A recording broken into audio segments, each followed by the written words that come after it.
حدیث باندې چې کوم دی بریلیان حضرات یو تمسک کوي هغوی فرمایي تاسو ته راغلی نور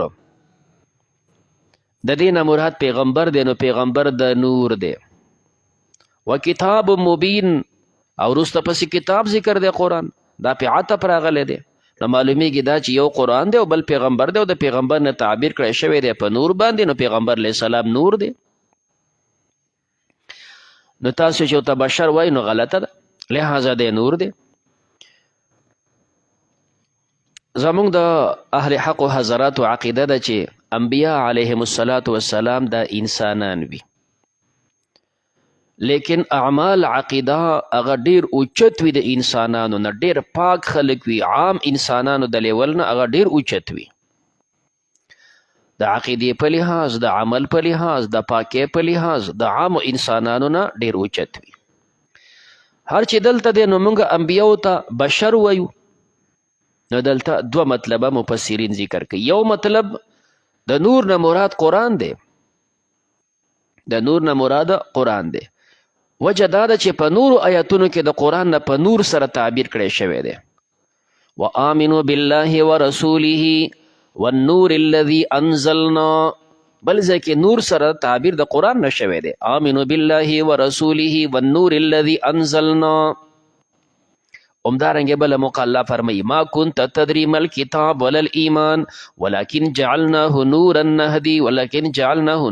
نهدي همدارنګه فيه هدى ونور نو د قرآن نه په نورو ځایونو کې په نور سره تعبیر شوی دی نو موږ وایو دلته د نور نه مراد قرآن دی او کتاب مبین دا په عطف تفسیر دی خجی موږ بیا معنا وکړه چې موږ د نور نه واغسته قرآن او کتاب مبین په هغې باندې عطف تفسیر دی دویم یو معنا کړې ده اوس موږ راجع خپله معنا ولې وایو موږ وایو د بل آیت ته راکوشه یهدي به الله دلته د نور او د کتاب نه یو سیز مراد دی ځکه خو وروستو ضمیر د مفرد راجع کیږي یهدي به الله که چېرې مخکې د نور نه ته یو سیز والی د کتاب نه بل سیز والی نو بیا خو پکار دا و چې وروستو تصنیع ضمیر راجع شوی بیا خو دا پکار و چې یهدي بهما او دلته خو بهما نشتی نو چې ضمیر د مفرد دی پته لګي دا مخکې دواړه سیزونه یو دی د نور نه مراد کتاب او د کتاب د عطف تفسیر ورته وایي نو دا د قرآن صفت دی د نورو آیاتونو سره موافق شو دویم که ومنو لکه بعضې مفسرینو د نور تفسیر په پیغمبر سره کړی دی هم ټیک ده خو نور وایه دا موږ دا وایو انبیا علیهم السلام انسانان دي خو په اعتبار د اعمالو سره په اعتبار د عقیده او صفایي سره دا نور دي زموږ دا خبر ده اوس راشو دا خپله خبره کوم ځای نه ثابته وجي انبیا علیهم السلام ته موږ انسانان وایو نو دا مسئلې څه اوس خو نه دي لاړ به شو پخوا نه د عقایدو ټکي را روان دي عقایدو کې چې کوم د انبیاو تعریف ذکر کوي پیغمبر چاته وایي نو هغې تعریف ذکر کوي انسان بعثه الله تعالی لتبلیغ المخلوقات عقایدو کې تعریف ذکر کیږي پیغمبر څه ته وایي انسان بعثه الله دا یو انسان وی الله پاک لیږلی انسان او بشر دغې منځ کې تساوي ده انسان بعثه الله انسان دی چې الله لیږلی تبلیغ د مخلوق دپاره نو چې هر کله تعبیر کیږي د پیغمبر تعریف په انسان سره بشر سره کیږي نو ځکه موږ وایو دا انسانان وي داسې نه وایي چې نور دا نور دی دویم ټکی مو دا وی چې انبیا انسانان وي خو اخلاق اعمال د انسانانو د لیول نه ډیر اوچت وي نو په دې لحاظ ورته نور ویلی شي په دې لحاظ ورته نور چې د دوی عقیده اعمال هغه د رڼایي ده محسوساتو کې دریمه خبره مثال ورکو په دې غرونو کې چې کم قانون یو خلک قیمتي کاڼي راوباسي نو په دې غرونو کې چې دا قیمتي څیزونه راوباسي جی دا چې کم دی یاقوت دی دا زمرود دی او دا پلانکې څیز دی دا یاقوت او زمرود چې راوالي دا څه شی دی دا متفقه ده چې دا کاڼی دی یاقوت او زمرود بل دا چې قانونو کې رایستی شي دا کاڼی دی دا بل څه شی خو نه دی اوس دغه یو کاڼی دی او ستا د ملکڼ دا غر چې دا دونه ترنه جوړ دی دا کاڼی دی دواړه کاڼي دي، دواړه حجر دی. لیکن دغه یاقوت او زمرود چې راوالی حجر دی، خو لا که حجرین د ملکن د غر په کاڼو په شانه کاڼی خو نه دی، نور کاڼی دی. همدارنګې انبیا انسانان وی، بشر وی، خو لیکن عام انسانان خو نه دي لکه څنګه چې زما او ستا حیثیت دی. ستا د ذهن تقریب او د ذهن د پوهې دپاره مې ته دا مثال وی، یاقوت زمرود کاڼی وي. د ملکن غر نه ته چې کوم دی یو من کاڼی راکوز کا، هلکه په 10 روپۍ الی څوک یې په 10 هم دله نه اخلي. او کوم چې یاقوت دی او زمرود او داسې قیمتي څیزونه هغه چې ته په د ګوتې په غمي کې اچې، د ګوتې په غمي کې چې څومره قیمتي دی؟ 1 لاک کاڼی دی خو قیمت یې د 1 لاک دی. او دی خوا دا بل چې کوم دی من راکوز کا څوک یې په 10 هم نه اخلي. نو دا د کاڼو منځ کې فرق وي. څنګه چې د کاڼو ته په داسې انسانانو کې تفاوت دی، انبیا انسانان وي خو لیکن هغه ډېر اوچت خلک وي، نو د عامو انسانانو په شانته نه وي. نو دا مختصر تعبیر کو، انسان لا که انسانین، انبیا انسانان دي خو عام انسانان نه دي. لکه څنګه چې یاقوت او زمرود حجر لا که حجر، عام کاڼی خو نه دی. نو دا نور دی په اعتبار د اخلاق او اعمالو سره. یهدی به الله، هدایت کوي الله په دې سره من اتبع، هغه څوک چې تابعداري کوي رضوانه د رضا د الله، سبل السلام د لارو د سلامتیا، د لارو د سلامتیا چې کوم جنت ته تللی دي. ویخرجهم دی اوباسي من الظلمات د تیارو د کفر نه الی النور، رڼا د ایمان ته باذنه په حکم د الله. ویهدیهم خی دوی ته الی صراط مستقیم، لارې نیغې ته. لقد کفر الذین، تاخی سره کافر هغه کسان، قالو چې هغوی وی ان الله بېشک الله هو المسیح ابن مریم، دا مسیح علیه السلام زوی د مریم دی. قل ورته فمن یملک، څوک مالک دی من الله د الله د خوا نه شیئا د څه شی، ان ارادک الله اراده وکړي ان یهلک المسیح چې هلاکي مسیح علیه السلام چې زوی د مریم دی، و امه دغه مور هلاکه کی، ومن فی الارض هغه چې په ځمکه کې دی جمیعا ټول. دا څنګه خدای دی که دی الله هلاکوي مور تمام انسانان، څوک ترنه انکار نشي کولی. ولله د الله دپاره ملک السماوات والارض، حکومت د اسمانونو د ځمکو دی، او ما بینهما چې دی په منځ کې دی.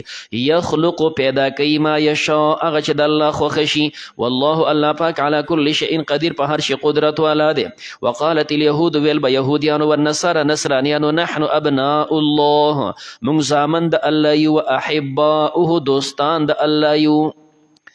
عجیبه ده دا خو هم په دې پوهېدل چې انسانان یو څنګه د الله زامن شي. دا خو دوی څه زناور خو نه وو، نه څه بې عقله لیوني وو، خو عقلمن خلک دی. انسان دی او ځان ته د الله زوی ورته وی. ځان ته د الله زوی ولې وی؟ د څو وجو نه. یا په دې بنیاد باندې ځان ته د الله دوستان او زامن وی په اعتبار د قرب سره، په اعتبار د محبت او د مینې سره. د الله زموږ سره داسې مینه او محبت دی لکه څنګه چې دوست د دوست سره مینه ساتي، څنګه چې پلار د بچي سره مینه ساتي. نور ځان ته څه داسې بچي خو نه وی، بلکې خو ته پته و چې موږ خو دغه ښځې نه او د دغه سړي نه پیدا یو. نه په دې محبت او په دې مینه او په دې مهربانۍ کې الله زموږ سره داسې دی لکه څنګه چې پلار د بچي سره مینه کوي، دوست د دوست سره مینه کوي، داسې موږ الله ته ګران یو. نو ځکه ځان ته موږ د الله زامن او د الله دوستان یو. دویم،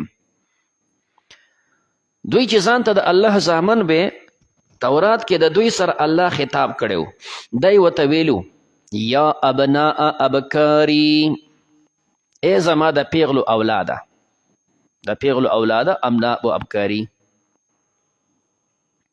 نو دوی د ابناء دا چې کوم د ابناء احبار ټکیو، نو ابناء احباری ای زما د علماو اولاده. دوی د احبار ټکی بدل کو په ابکارو باندې، او دوی ته نه جوړ کو یا ابناء ابکاری ای زما د پیغلو بچو. نو چې د الله پیغلی شي نو څه مطلب شو؟ دا زما پیغلی ده، یو قسم دوی وی الله زمونږ پلار دی. نو اصل ټکی خو دا و چې ابناء احباری زما د علماو بچو.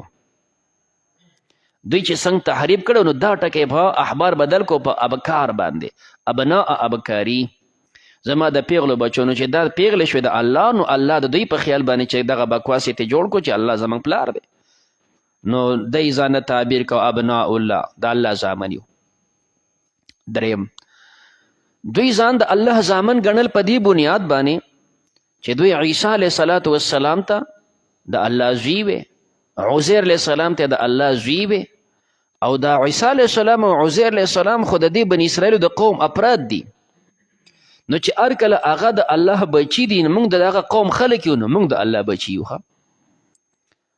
دا طریقې یو سړی یو ځای کې رشته وکړي نو خلک هغې ته څه وایي، هلکه دا زما غونډه سخرانه ده. نو تا له خو یو سړي لور درکړې، غونډه خو نه درکړې. دارنګې چې کوم دی یو ځای کې خلک خپل لور څوک ورکړي، هلکه دا زما زومان دي. نو زوم خو یو کس نو دې غونډو ته نسبت کیږي. نو دارنګې دوی عیسی علیه السلام او عزیر علیه السلام خو د الله زامن ګڼل، او بل طرف ته دغه عیسی علیه السلام او عزیر علیه السلام د دوی د قوم افراد دي. نو چې هر کله هغه د الله زامن و، موږ د هغې د قوم خلک یو، موږ هم د الله زامن یو. نو ځکه بیا موږ د الله زامن یو، موږ د الله دوستان یو.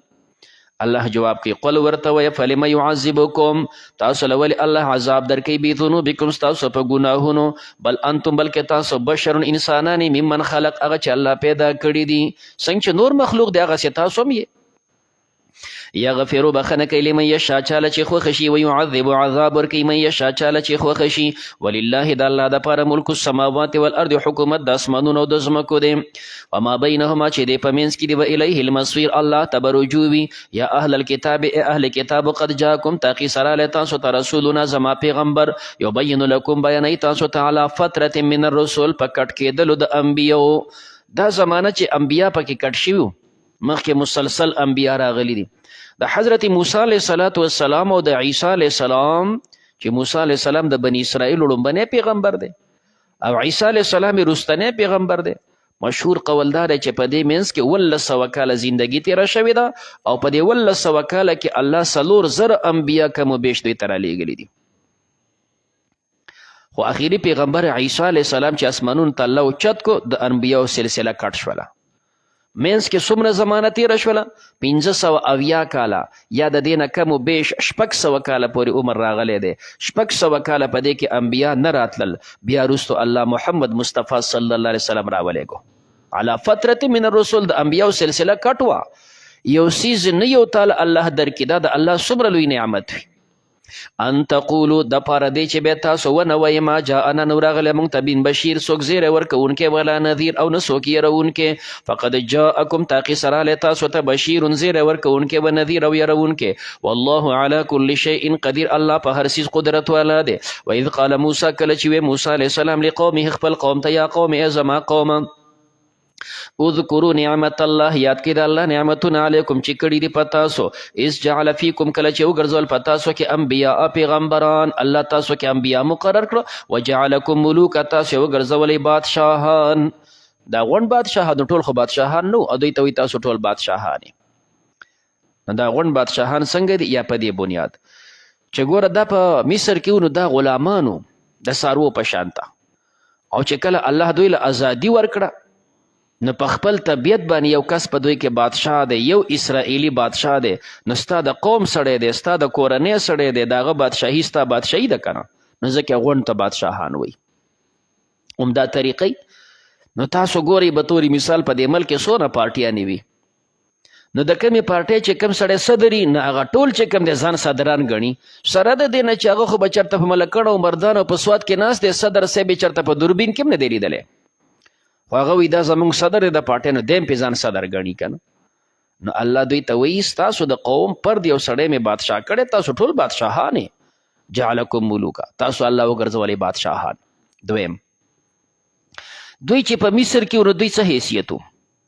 د دوی څه ملکیت نه و، د دوی څه حیثیت نه و. د پردي مزدورانو هغوی علالول، هغوی وجل، هغوی ذلیله کول. هغه ځای نه الله دوی راوستل میدان تهی ته، هر یو د خپل ځان مالک دی، که ځان له څه کې ګټه وټه کې چې څه کې ملکیت ول الله ورکو. هلته خو ملکیت نه و، نو ځکه ورته الله وایي چې تاسو له ملکیت درکو نو تاسو بادشاهان شوئ. درېیمه دا ده چې د بادشاه اطلاق وایه.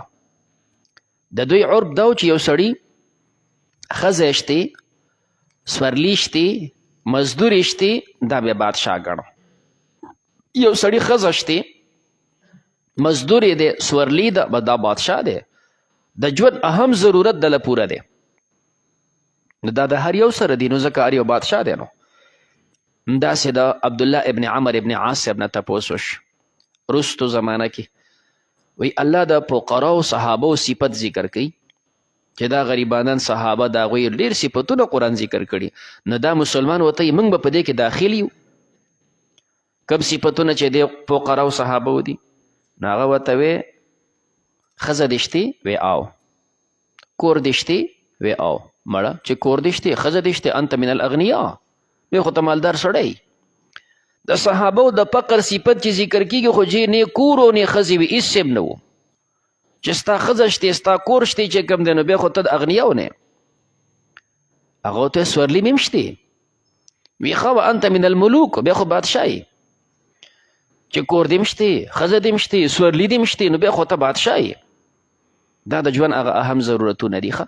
نو دوی تم الله دا ورکړي نو ځکه ترې نه تعبیر کوي ملوک تاسو بادشاهانې وآتاکم او تاسو له درکړي ما لم یؤتي هغه چې نه دي ورکړي احدا من العالمین یو کس د مخلوق ته نورو ته دونه انعامات نه دي ورکړي یا قوم ای زما قوم ادخلوا الارض داخل شئ ځمکې ته المقدسه چې پاکه ځمکه ده التي هغه کتب الله لکم الله مقرر کړې ده ستاسو دپاره چې دا ستاسو مسکن دی ولا ترتدوا تاسو مه ګرځئ علی ادبارکم په خپلو شاګانو باندې فتنقلبوا تاسو به وګرځئ خاسرین تاوانیان بس مخکې لاړ شئ الله به تاسو له فتحه درکوي قالو دی ورته یا موسی ای موسی علیه السلام ان فیها بېشکه په دې ځمکه قوما جبارین یو قوم دی زورور دا ډېر غټ غټ دي و انا لن ندخلها بېشکه موږ هرګز نه داخلیږو دې ځمکې ته حتی تر دې یخرج منها چې دی اوزي د دې ځمکې نه که چېرې الله په خپله څپېړه ویستله او ځمکې راته اوزګاره کړه بیا به ورشو نو فإن یخرجوا منها پس که دی ووتل د دې نه فإنا داخلون بېشکه موږ بیا داخلېدونکي یو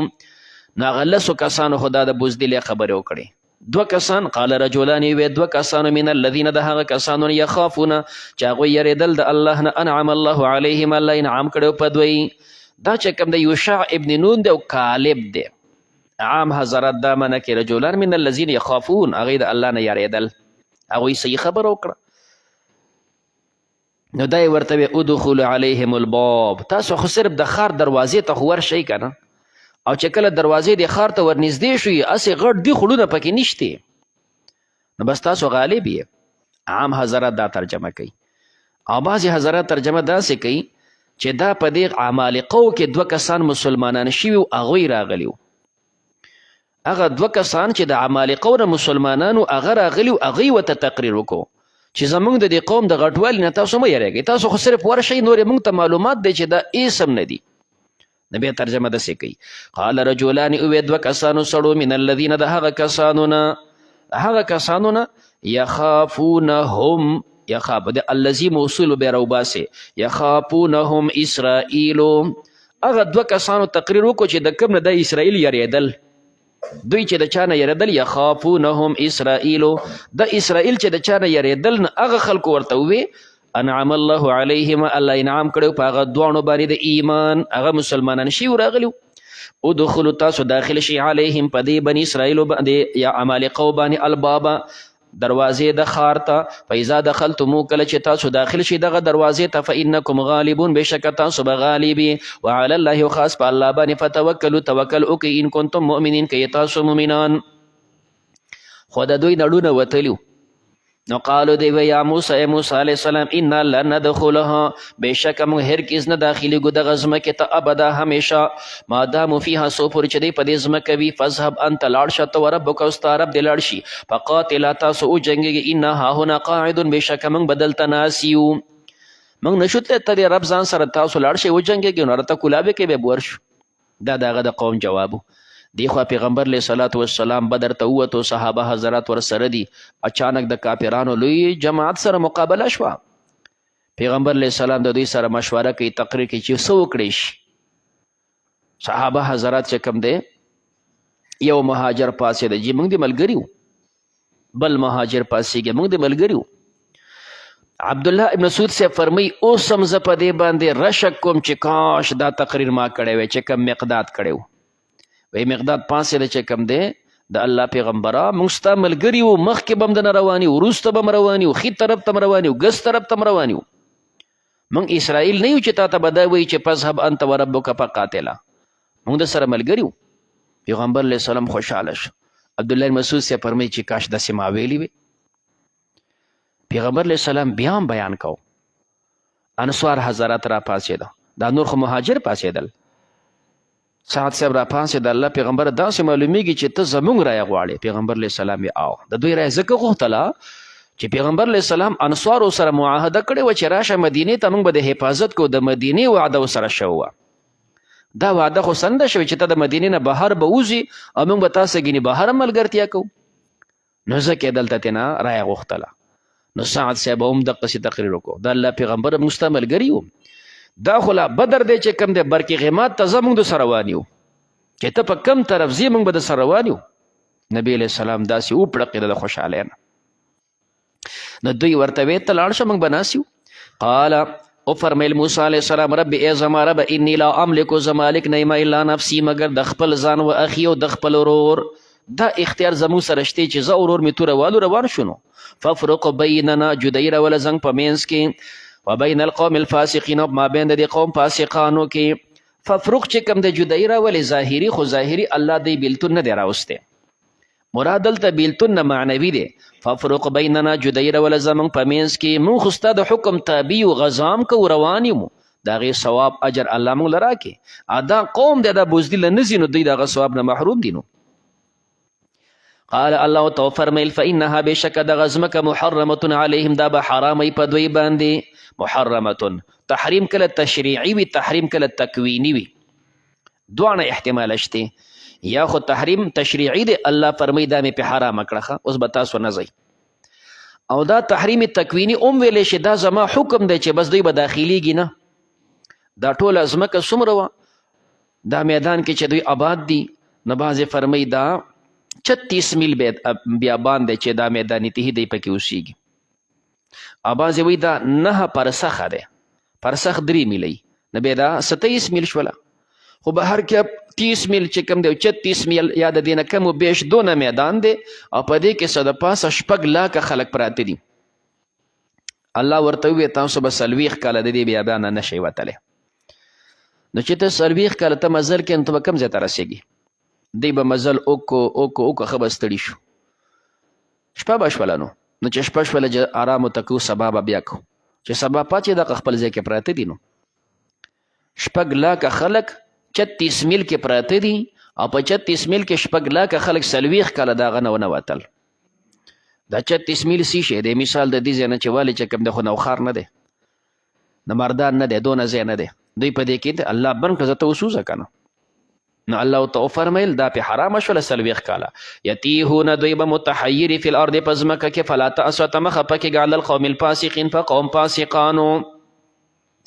بیا چې کوم دی موسی علیه السلام، هارون علیه السلام دا دلته وفات شوي دي. بیا دا یوشع ابن نون ته الله پیغمبري ورکړه، د هغه په مشرۍ کې بیا دا خلک مړه شول، بچي را پیدا شول، هغه زلمي شول، هغوی بیا ملګرتیا کړې ده، نو بیا غذا وکړه.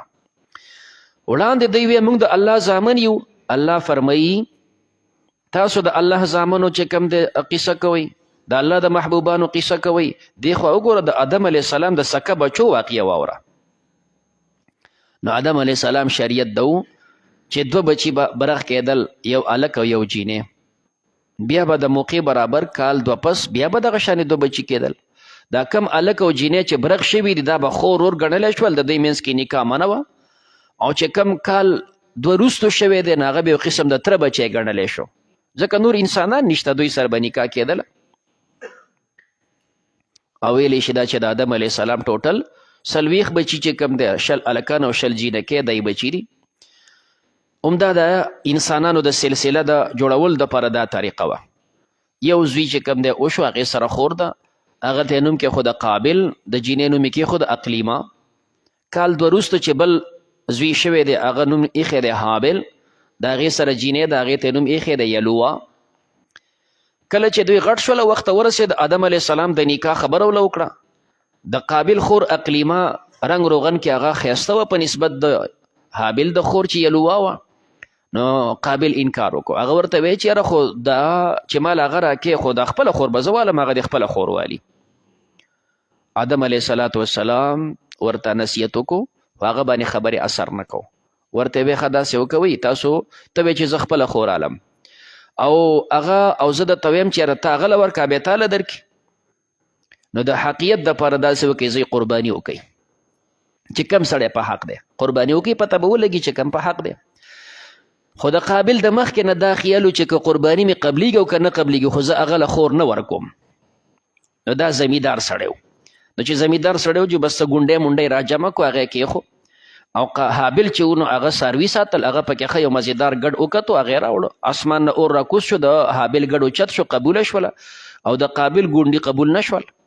بیا ورته ښه کار شو. بیا اویلی شي آدم علیه الصلاة والسلام حرم شریف ته لاړو او بیا دی لګېدلی دی د خپل ورور یې قتل کړی دی. نو الله فرمایي وتلو علیهم اولوله په دی باندې نبأ ابن آدم واقع د دوو بچو د آدم علیه السلام بالحق په حق سره اذ قربا کله چې دی نږدې کتو کو الله ته قربانا په قربانۍ کولو سره قرباني وړاندې کړه فتقبل دا قبول شو من احدهما د یونه ولم يتقبل قبول نشو من الاخر د بلنا قال دا چې د چا قرباني قبول نشو د غصه شو لاقتلنك دی بلته وي زبتا قتلهم قال هغه ورته انما يتقبل الله بشک قبلی الله پاک من المتقین د متقیانو نه. په دې کې زما څه قصور دی ته ځان کې تقوا پیدا کړه. لئن بسطت که ته اوږده کړه الی ما ته یده که خپل لاس لتقتلني چې ته ما قتل کې ما انا زنیم بباسطین اوږدونکي ید ید خپل لاس الیک تا ته لاقتلک چې تا قتل کم زه خو تا نه قتلم. انی اخاف الله بشک زه یریږم د الله نه رب العالمین چې رب د مخلوقاتو دی. او که ته ما قتل کې انی اريد بشک زه اراده کوم ان تبوء چې ته بار شي باسمي زما په ګناه زما د قتل و اسمک او خپل ګناه چې کوم ستا نور ګناهونه دي هم د دې سره و اسمک په خپل ګناه. حدیث د بخاري کې راغلی چې دنیا کې څومره ناحق قتلونه کیږي د دغه انسان قابل په هغه کې حصه ده. من سن سنتا حسنتا چې یو سړی نیک لار ښایسته لار د خلکو دپاره ایجاد کی فله اجر او اجر من عمله په دغه لار څوک روان دي هغه ته ثواب رسیږي. ومن سن سنتا سیئتا یکن له وزرها و وزر من عمل بها هغه په خپلم په دې بوج دی چې څوک په دغه غلطه لار باندې روان دي هغه دپاره پکې سزا ده. د قتل بنیاد ایښی دی قیمته پورې چې څونه ناروا قتلونه کیږي د پکې حصه ده. نبی اسمکا فتکون من اصحاب النار تبشی د خاوندانو د اور نه وذلک دا جزاء الظالمین بدله د ظالمانو ده. فطوعت له خیسته کده دپاره نفسه دغه نفس قتل اخیه وجل ضرور فقتله ضرور قتل کو فاصبح د وګرځید من الخاسرین د تاوانیانو نه. فبعث الله نو د غرور لومبنې مړی دی د خولو چل نه ورځي. نو مفسرین فرمایي چې کی خود نو زناور را لغې خوړه نو بیا خپل لور زناور ته خو نه ورکو نو بیا په څه شي کې واچو په شای که ګرځاو به بیا الله دوه مرغۍ راولېږلې یو بل سره وجنګېدې یو کارغه ولګېد دا بلې مړک بیا وله خاوره وکنستله پکې دپنې کو دته چل وښود نو د چل زده کو. فبعث الله راولېږه الله غرابا کارغه یبحثو چې هغه پنجې وهلې فی الارض په ځمکه کې د ځمکه کنستله لیوریهو چې وښیي دته کیف یواري څنګه پټوي سوءت اخي جوسه ضرور. قال د وی یا ویلته افسوس دی ما دپاره اعجزتو زه عاجز شم ان اکونه چې وی مثل هذا الغراب په مثل د دې کارغه فاواریه پس ما پټه کړې وې سوءت اخي جوسه د خپل ورور فاصبح د وګرځېد من النادمین د خپیمانو نه. من اجل ذلک د دې وجې نه کتبنا علی بني اسرائیل موږ مقرر کړي بني اسرائیل باندې انه من قتل نفسا چې چا قتل کوي یو نفس بغیر نفس بغیر د نفس نه څوک یې وجلي نه په ناحقه تا نفس مړ کو او فساد نه بغیر د فساد نه فی الارض په ځمکه کې څه ډاکې هم نه ده کړې فکأنما گویا چې د قتل الناس جمیعا د قتل کړه ټول انسانان. یو انسان د ناحقه مړ کو دا داسې ده چې تا ټول انسانان مړه کړه. اوس یو انسانان د ټول انسانانو مرګ ولې دی؟ نه بعضې فرمایي دلته انسان نه مراد پیغمبر دی چې کم سړی پیغمبر شهید کې دا دومره جرم دی لکه تا تمام انسانان وجلی دي. او بعضې دا فرمایي یو انسان قتل دا داسې دی لکه ټول انسانان. دا یو انسان چې ته وجنې په اعتبار د دې سره چې دا مومن دی د مومن مرګ په دې یو باندې ته کافر یې نو که دا غونډ وجنې نو هم کافر یې او که دا یو وجنې نو هم کافر یې. نو د یو قتل داسې شو لکه تا غونډ قتل کړي دي. یا دریم داسې ویلی شي که یو انسان یو مسلمان مړ کی نو هم ته جهنم ته روانې او که دا غونډ مړه کې نو هم جهنم ته روانې. نو د غونډو باندې تک جهنم ته دی نو ګویا د یو قتل داسې دی چې تا دا غونډ قتل کړي دي. ومن احیاها او چا چې دا یو نفس جم دی پرېښود فکانما گویا چې د احیا الناس جمیعا جم دی پرېښودل د انسانان ټول ولقد جاءتهم تحقیق سره راغلي دوی ته رسولنا زما پیغمبران بالبینات په ښکاره او دلایلو ثم ان کثیرا منهم بیا ډېر په دوی کې بعد ذلک وروستو دینه فی الارض په ځمکه کې لمسرفون خامخا زیاتې کوونکي وو.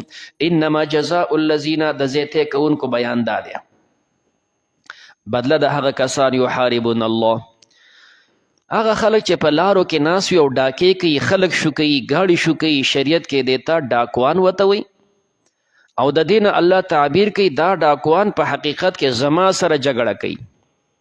الله تینا په خپل جنگ سره ولی تعبیر کوي دا د الله بندگان دي دا مخلوق او دې بندگانو ته امن الله ور کوي او دا انسان په لار کې ناس دی لاره شو کوي خلک نه پرېږدي کم امن چې الله دې بندگانو ته ورکوي هغه امن د برباد کنو حقیقت کې تو د الله سره په جګړه یحاربون الله دلته څلور سزاګانې ذکر کوي. دا ډاکوان پانسی کوي قتل یې کوي د خیر لاس ګسخ په یا ګس لاس خیخ په عدل بدل دا تینا کټ کوي او څلورمه سزا ذکر کیږي مخ د ځمکې نه لرې کا. دا څلور سزاګانې ذکر کیږي څه حضرات فرمایي دا څلور سزاګانې ذکر کیږي خدا اختیار دی حاکم د پاره د مسلمانانو حاکم او قاضي د پاره اختیار دی چې په دې څلورو سزاګانو کې ته هره سزا دله ورکولی شي لیکن جمهور فرمایي دا سزا موافق د جرم ده. دغه ډاکو جرمونه چې کوي نو څلور قسمه جرمونه دي. یو قسم جرم دا دی چې دی ډاکو دی خلک یې وجلي دی او د هغې نه مال هم اخیستی دی امې خلک وجلي دي امې ترې نه مال اخیستی داسې ډاکو دپاره سزا پانسي ده دا ډبل مجرم دی نو پانسی کا. دویم قسم هغه دی چې خلک یې وجلي خو د چا نه مال نه دی اخیستی نو چې خلک یې وجلي دي د هغې په عوض کې به قصاص کا.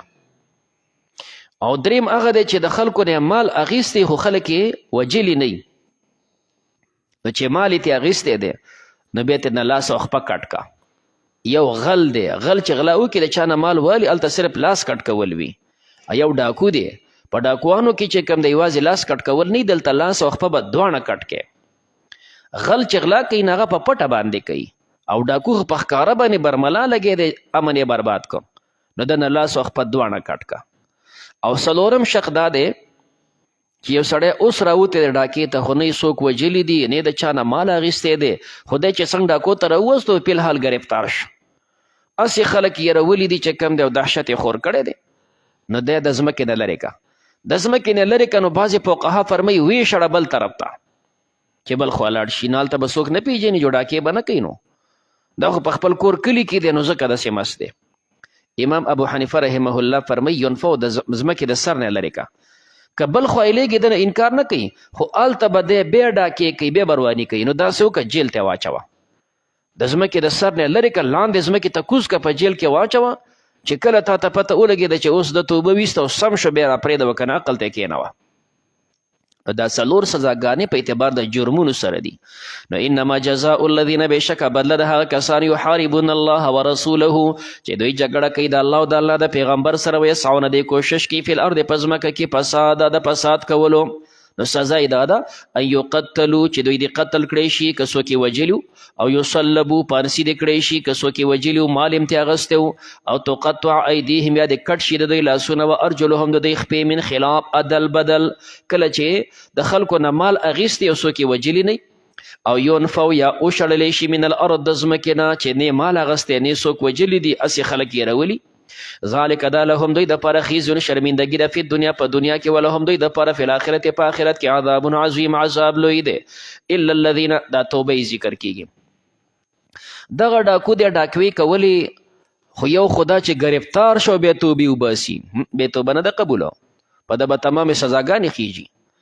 دویم صورت دا دی چې لا گرفتاری نه ده شوې او د دې نه مخکې دی توبه وباسي او رالی زه توبه وباسم نو توبه قبول ده او قبول ده په توبه باندې معاف کیږي نو حقوق الله معاف کیږي حقوق العبد نه معاف کیږي.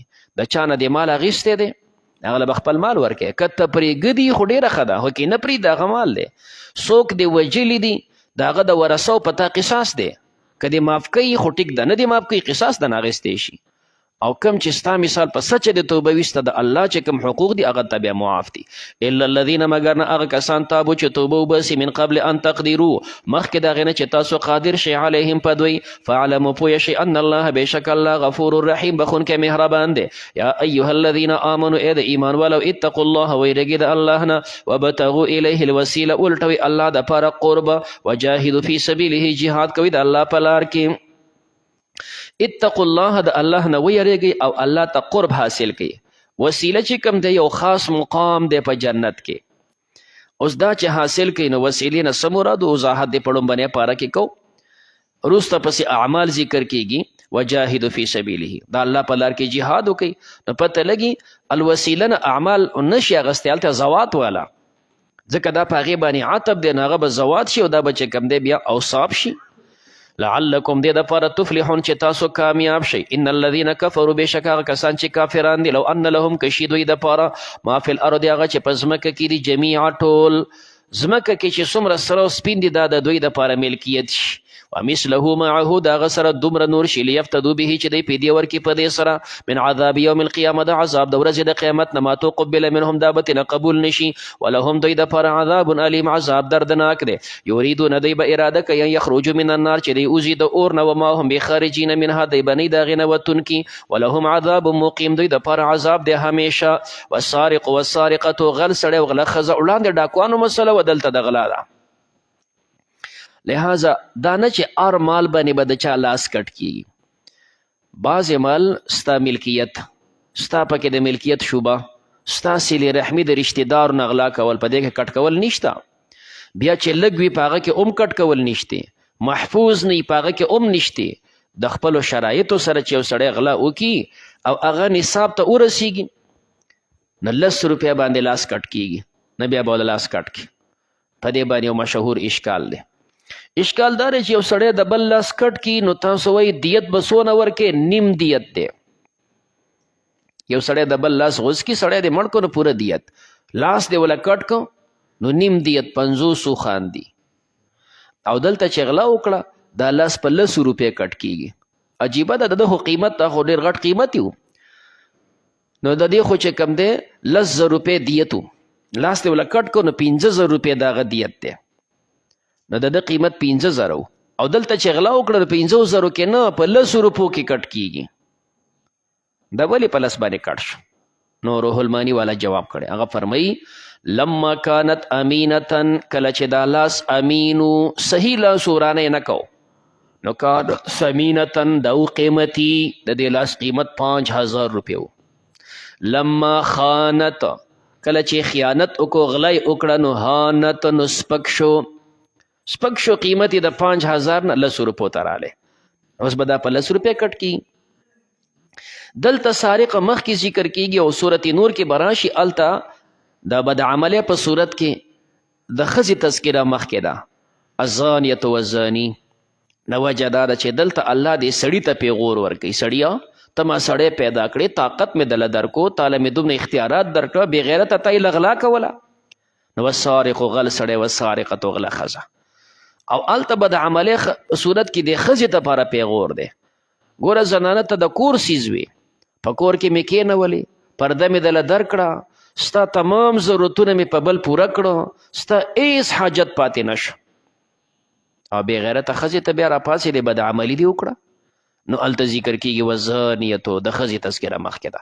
نو فقطعو تاسو کټ کوئ ایدیهما لاسونه د دواړو جزاء دا بدله بما کسبه په سبب د هغه چې دوی کسب کړی نکاله من الله دا عذاب دی د الله د خوا نه عبرت دی د الله د خوا نه والله الله عزیز حکیم غالب او حکمت والا دی. فمن تابه پس چا چې توبه ویسته من بعد ظلمه پس د ظلم نه واصلح اصلاح د عمل وکړه فإن الله بېشک الله یتوب علیه رجوع د رحمت کوي په ده ان الله بېشک الله غفور رحیم بخون کې مهربان دی. علم تعلم ایت نه پوهیږي ان الله بېشک الله پاک له د الله دپاره ملک السماوات والارض حکومت د اسمانونو د ځمکو دی.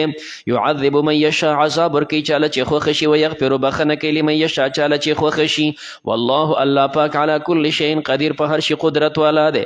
یا ایها الرسول ای پیغمبر علیه السلام لا یحزنک الذین غمجن دي نه کي تعالی هغه کسان یسارعون فی الکفر چې هغه جلتي کوي په کفر کې. دا کافران په دې کفر کې ښه مست دي او غوړ زیړ اوړي راوړي من الذين د هغه کسانو نه قالو چې هغوی وایي آمنا موږ ایمان راوړی بافواههم په خپلو خلو ولم تؤمن قلوبهم ایمان نه دی راوړی د هغوی زړونو ومن الذین او هغه کسانو نه هادو چې یهودیان دي سماعون دی غوږ دي للکذب دروغو ته ستاسو خبره چې واوري نه هغه په دروغو واړئ سماعون دی غوږ دي لقوم آخرین د بل قوم دپاره ستاسو خبره بل ته ورسوي شیطانت باندې لم یأتوک نه دي راغلي ستا خواته په ړه سره ظاهري خو راغلي خو ړی تا سر نه دی یحرفون الکلمه دوی اړی کلمات من بعد مواضعه پس د خپلو ځایونو نه یقولون دوی وی ان اوتیتم که تاسو درکړی شي هذا دا چې موږ درته وایي فخذو والی وان لم تؤتوه که دا در نه کړی شي فاحذروا د هغې نه ځان وساتئ داسې حکم یې در نه کړو بیا مه اخلئ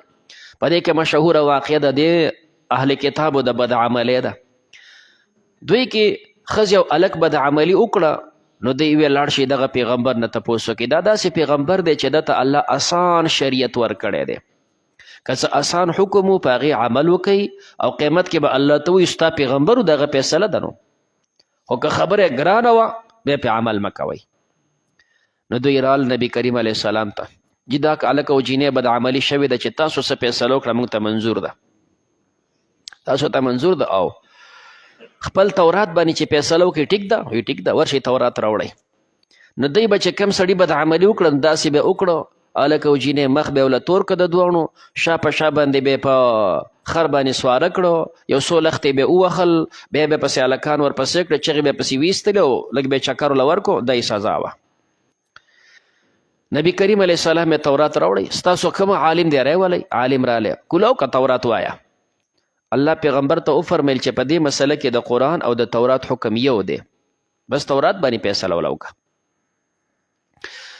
هغه چې کم دی ځای شروع کو مثال کم عالم دی نو ته زموږ نه تپوس کې مولوي صاحب دا مسله قرآن کې کم ځای کې ده خو عالم ته پته یې درښیي مثال اوس مسلې تېرې شي یره جي د غل سړي او د غله ښځې مسله کم ځای کې دی راشه صورت مایده کې ده که نه او دا څه مسایل په کم ځای کې دي چې صورت مایده کې دي یې د وراثت مسلې د پلار پکې څومره حصه ده لاړ شه پنځمې سپارې ته یره جي شراب چې کم دی حرام دی او راشه چې کم دی شپږمې سپارې ته راشه نو عالم ته داسې ځای معلومي نه هغه ته وایي دا ځای پکې راواړوه تورات کې چې په کم ځای کې د بدعمله خلکو سزا ده د هغه چې راواړو مثال زموږ دغه مسله په صورت نور کې ذکر ده نو دوی هغه لوسته په دې ځای باندې لاس کې خود دی ورته ونه وی عبدالله ابن سلام صاحب دام د یهودو عالم دی خو مسلمان شوی د الله پیغمبر وی ځای پټ کو ته اوچت که لاس دی چې لاس یې اوچت که فاذا آیة الرجم تلوحو آیت کې چې کوم د رجم مسله ذکر و هغه صفا و پړقېده نو ورته یې وویل چې تاسو دا ولې پټ کړی دا حکم وایي دا په موږ کې چې کله بدعملیانې سیوا شولې نو یو کس چې کوم نو هغه د بادشاه قریب و هغه بدعملي وکړه موږ چې سزا ورکوله هغه رانه منع کو بیا چې بل کس بدعملي وکړه چې موږ سزا ورکوله هغه وایي چې هغه د بادشاه چې رشتې دار دی هغه له مخکې سزا ورکوي که نه نو هغه له خو ورنه کړی شوله نو دی بل هم نه منله نو موږ مولیان راجمع شو چېرې نه شو ورکولی داسې به وکړو آسان حکم نه موږ دغه مسله مقرر کړه چې کوم سړی بدعملي وکړي بس یو څو لختې به ووو مخ به وله تور کو شا په شا به یې په خرو سواره کو او ماشومان به پسې چغې وایي دغه شی مو له مقرر کو نو پیغمبر علیه السلام وفرمایل الله ته ګواه شي چې ستا هغه حکم دی پرېښی او ما جم دی کو وی بس یې سنګسارې کوي نو دوی به که دغه حکم نه نو بیا فاحذروا مالی ومن یرید الله چا دپاره چې الله اراده وکړي فتنته د هغه د کفر فتنته د هغه د امتحان فلن تملک له ته مالک نه هغه دپاره من الله د الله د خوا نه شیئا د څه شی اولئک الذین دا هغه کسان دي لم یرید الله چې اراده نه کوي الله پاک ان یطهر قلوبهم چې پاکې دی زړونه لهم فی الدنیا خزي دوی دپاره په دنیا کې شرمندګي ده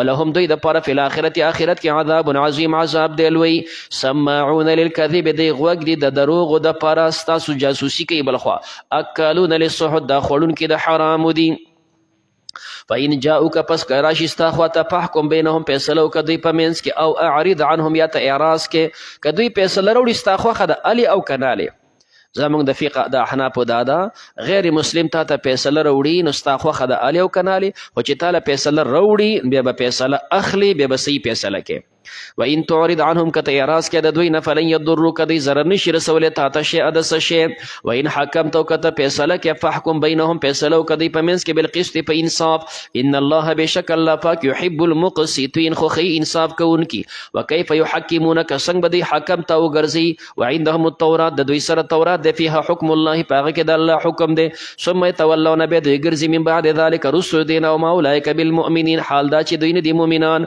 ان انزلنا التوراة بشک منازل کړه تورات فيها هدن پد کې هدایت او پد کې رڼا ده يحكم بها النبيون پد په فیصله کولې پیغمبرانو په تورات باندې ډیرو زرګونو پیغمبرانو فیصله کړې دي الذين هغه پیغمبران اسلموا چې دا تابع د الله دا موصول چراواله دا صفت د انبیاء ده خدا صفت د صفت ده چې دا احترازی نه ده چې ګینه بعضی انبیاء د الله تابع او بعضی انبیاء ګینه نه ټول انبیاء د الله تابع دوی فیصله کولې للذین هادو د يهوديانو د پاره په دغه تورات باندې يهوديان د پر انبیاء فیصله کولې دارنګ ور ربانیون خدای خلکو فیصله کولې ول احبار علماء فیصله کولې دی علماء خدای خلکو پیغمبرانو په دې کتاب ولې فیصله کولې په مستحفظو په سبب دغه چې دوی حافظان ګرځولې شي من کتاب الله د الله د کتاب الله کتاب ورکو وته تاسو به حفاظت ولا کوي وکانو علیه دیو په دې باندې شهدا گواهان فلا تخشوا الناس تاسو بیرګي د انسانانو بخښونی زمانه ویرګي ولا تشتروا تاسو مال به آیاتی په پټولو د آیاتونو زما ثمنن قلیل پیسې د دنیا لګي ومن لم يحكم هغه سوچ فیصله نه کوي بما انزل الله هغه سوچ د الله په حکم فیصله نه کوي نه الله فرمای فاولئک هم الکافرون نو دی وخت کې هو چې وګوري نو څوک د الله په حکم فیصله کوي دنیا کې تقریبا داس یو ملکم نشته چې هغه کې تمام د الله په احکامو فیصلې وي نو ول دا غون کافران دي نجی دلته مختلف تعویلات کې دي شي دو باندې اکتفا کو ومن لم يحكم دلته د حکم نه مراد اعتقاد دی ومن لم يحكم انا ولم يعتقد دا چې عقیده نه بما انزل الله فاولئک هم الکافرون فیصله جدا شي دی عقیده جدا شي دی چې عقیده په قران نه به کفر دی دویم بما کې دا ما د پاره د عموم والا ومن لم يحكم هغه سوچ فیصله نه کوي بما من بجميع ما انزل الله او جميع ما انزل کې د الله وجود او د الله توحید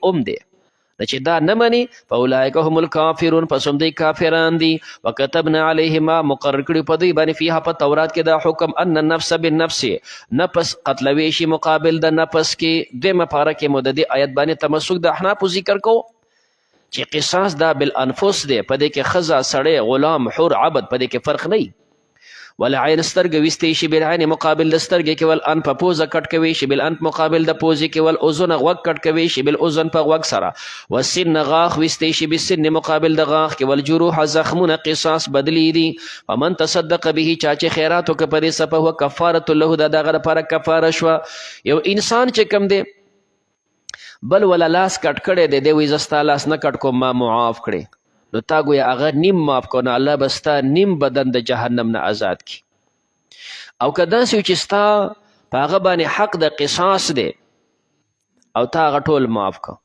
نو الله به تا ټول د جهنم نه آزاد کی د انسان بعضی اندامونه داسې وي چې دغه اندام مکمل دیت وي مکمل دیت وي فقه کې تاسو وایي انسان ته اندام الله ورکی دی کې عام دو پیدي وي یو منفعت دویم زینت کم سیز چې مکمل منفعت ختمیږي مکمل زینت ختمیږي اگر چې انسان جم دی خودیت به مکملی مثال جبه ده انسان کې یو جبه ښه دغه یو جبه خبرې کوي یو سړی اولګي د بل نه جبه کټ کړه مکمل دیت به ورکې دغه یو جبه د بل خو نشته دغه تمام منفعت ختم شو انسان د سړیتوب اندام دا یو وي دای د چانه کټ کو مکمل دیت دی بیا خو دوباره ټوکېدل خو نه کم ځای کې دوه اندامونه یو تینه کټ شو نیم دیت وي مثال دوه شونډې دي یوه شونډه تې کټ کړه دوه وروځې دي بره لاندې یوه تینه کټ کړه دوه سترګې دي یوه سترګه تې ویسته نیم دیت دی دوه لاسونه دي دوه خپې دي یو باندې نیمه دیت دی نو که تا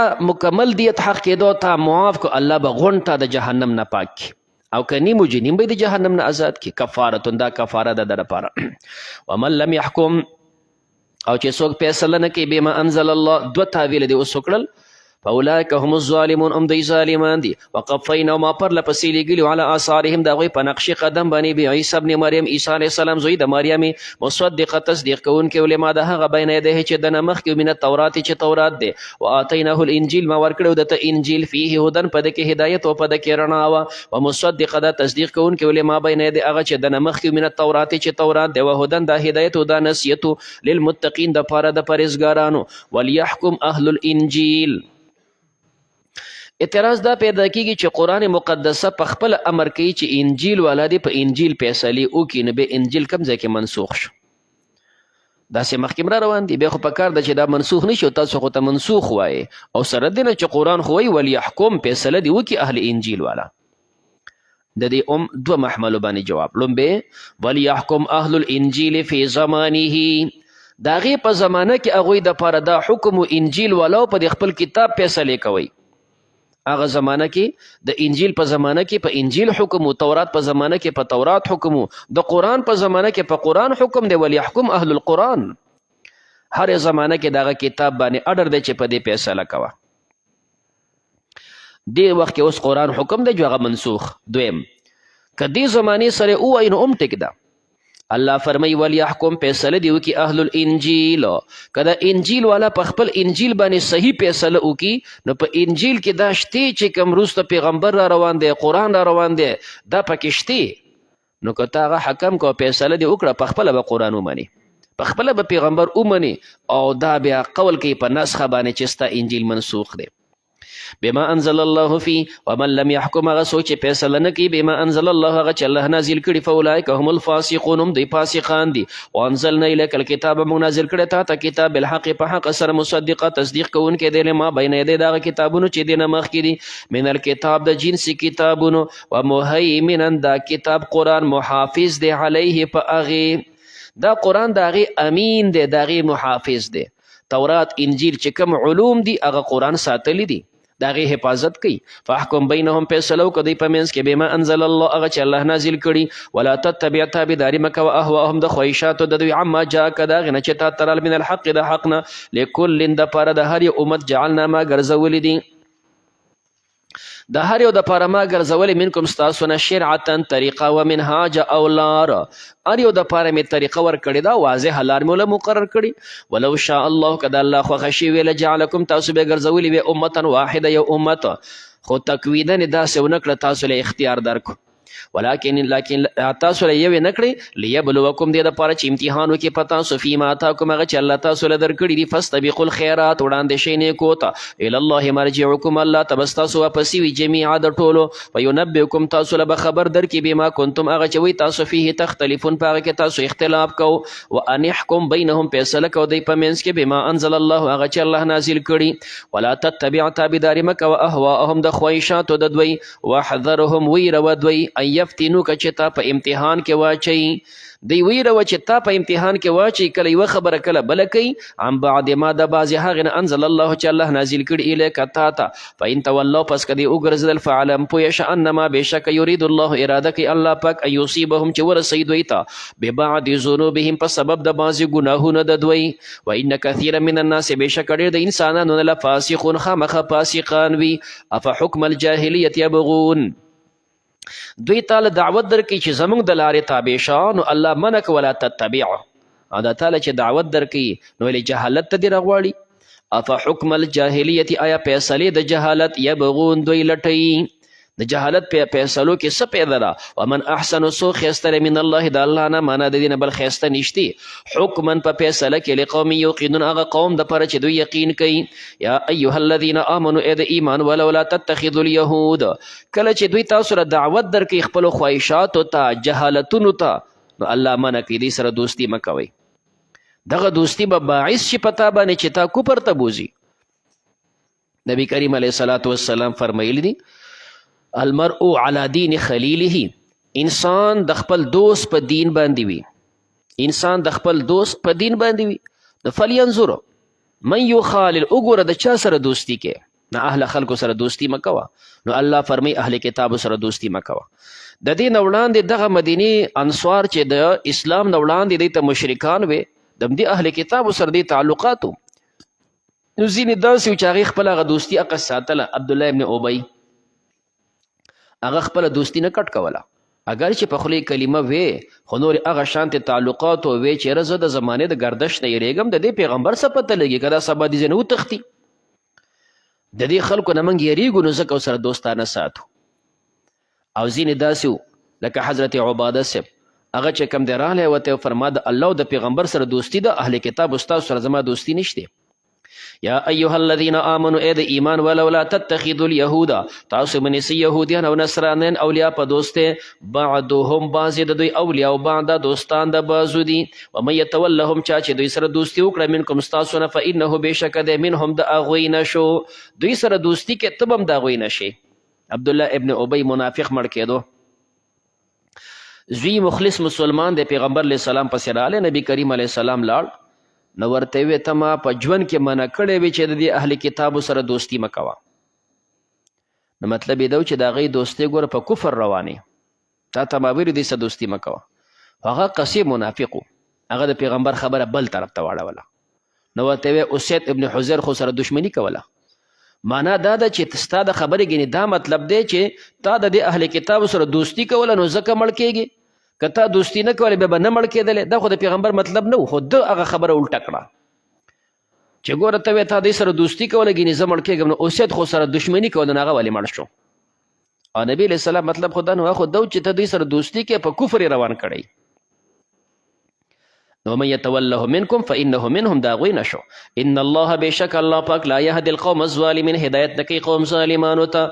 فترى الذين تبين هغه کسان فی قلوبهم چې دغه پړونو کې مرض د منفاق دی، لکه عبدالله ابن ابی او دغه ملګري، یسارعون دوی جلتی کې فیهم په موالات او دوستۍ د دوی کې، یقولون دوی وی نخشا موږ یریږو ان تصیبنا چې وبرسیږي موږ ته دائرة حادثه، دا دنیا د حوادث راځي اسې نه چې کوم دی د کافرانو غلبوي، زموږ دوی سره ملګرتیا ده موږ دپاره بچاوي. الله فرمایي ولې یریږئ فعسى الله قریب ده چې الله پاک ان یأتي راتلو کې بالفتح په کامیابۍ او امر یا په امر من عنده د خپل طرف نه، الله به دوی له عذاب ورکي. فیصبحوا پس دوی به وګرځي علی ما په هغه باندې اثرو چې دوی پټ ساتي فی انفسهم په خپلو نفسونو کې نادمین خپېمانه.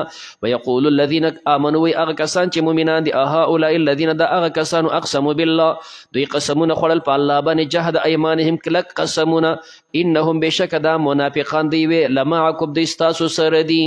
دوی خو قسمونه خوړل چې موږ تاسو سره یو، لیکن دوی سره خو پړه کې نه و. حبطت اعمالهم برباد دي دوی عملونه، فاصبحوا خاسرین دوی وګرځېدل تاوانیان. یا ایها الذین آمنوا ای د ایمان ولو من یرتد منکم هغه څوک چې مرتد شو ستاسو نه عن دینه د خپل دین نه، دی مرتد شو دین یې پرېښودو، نو ته به دا سوچ کوې چې ګینې دا دین به برباد شي، اسلام به خراب شي. الله فرمایي نه خرابېږي.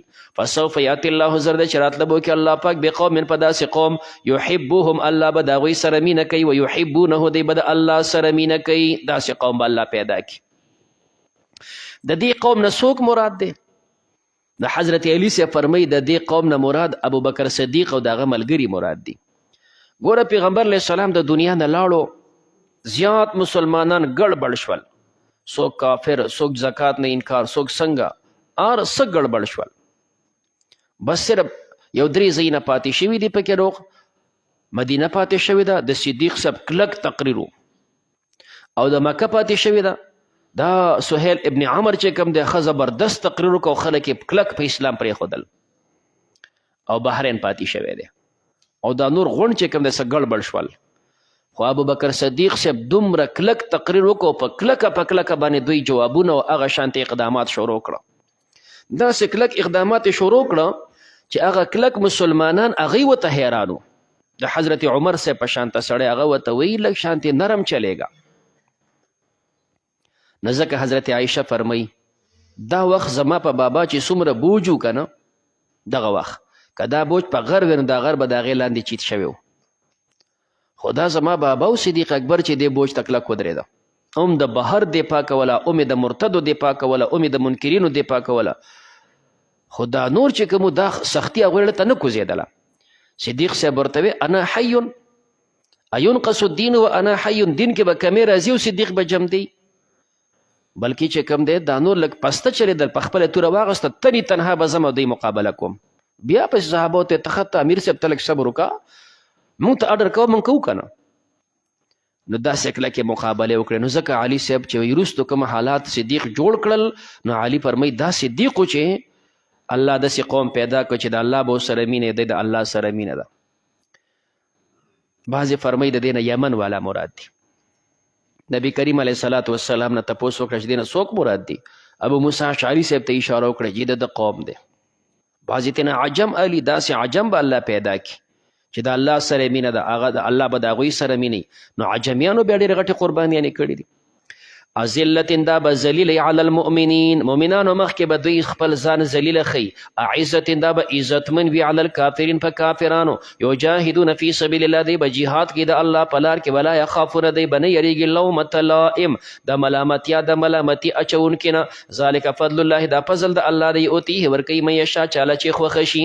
والله الله پاک واسع علیم، پراخه علم والا دی. انما ولیکم الله، د دې کافرو سره دوستی مه کوئ. الله وایي تاسو زما دوستان یې، بېشک ستاسو دوست الله دی، ورسوله د الله پیغمبر دی. والذین آمنوا، مؤمنان دي. الذین هغه کسان مؤمنان یقیمون الصلاة چې قایمه یې لمونځ، ویؤتون الزکاة ورکوي زکات، وهم راکعون او دوی وي رکوع کوونکي. ومن یتول الله ورسوله، چې څوک دوستي وکړي د الله او د الله د پیغمبر سره. والذین آمنوا، د مؤمنانو سره. فإن حزب الله، بېشک د الله جماعت هم الغالبون، دوی به غالب وي. یا ایها الذین آمنوا، ای د ایمان ولو، لا تتخذوا الذین اتخذوا، تاسو مه نیسئ هغه کسان اتخذوا دینکم چې هغوی نیولی ستاسو دین هزوا په ټوکو سره، ولعب او په لوبو سره. ستاسو دا دین ورته لوبې ټوکې ښکاري. من الذین، دا هغه کسان دي اوتو الکتابه چې ورکړی شوی دوی ته کتاب، من قبلکم ستاسو نه مخکې. والکفار، تاسو مه نیسئ کافران اولیاء په دوستۍ، دوی سره دوستي مه کوئ. د دین پسې ټوقې کوي.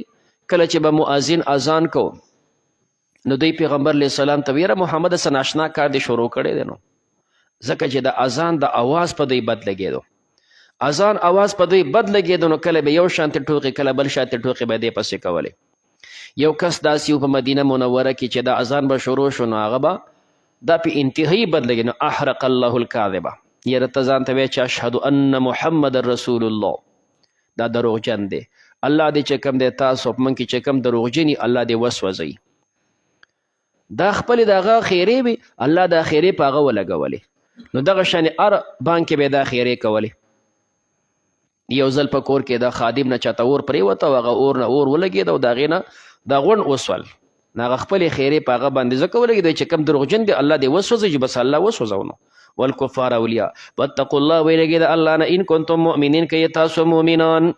و اذا نادیتم، کله چې تاسو آواز کوئ، الی الصلاة، مونځ ته آواز کوئ، مونځ ته باندې بانګ کوئ. د بانګ متعلق 3 آیاتونه راغلي دي، او دا 3 واړه مدني دي. نو دې وجې نه بانګ دا مدني عمل دی.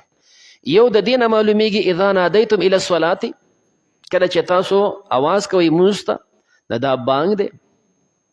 او سورة مائده دا مدني سورت دی، نو دا آیت مدني سورت دی، مدني آیت دی. د پته لګي دا مدني عمل دی، مکه مکرمه کې بانګ نو. دویم چې کوم دی، ومن احسن قولا ممن دعا الى الله. حضرت عائشه دا من دعانا معنا کوي د بانګ. ومن احسن قولا ممن دعا الى الله، چې څوک بانګ کوي. او دریم ذکر دی په سورة جمعه کې، اذا نودي للصلاة من یوم الجمعه. دا 3 واړه مدني آیتونه دي.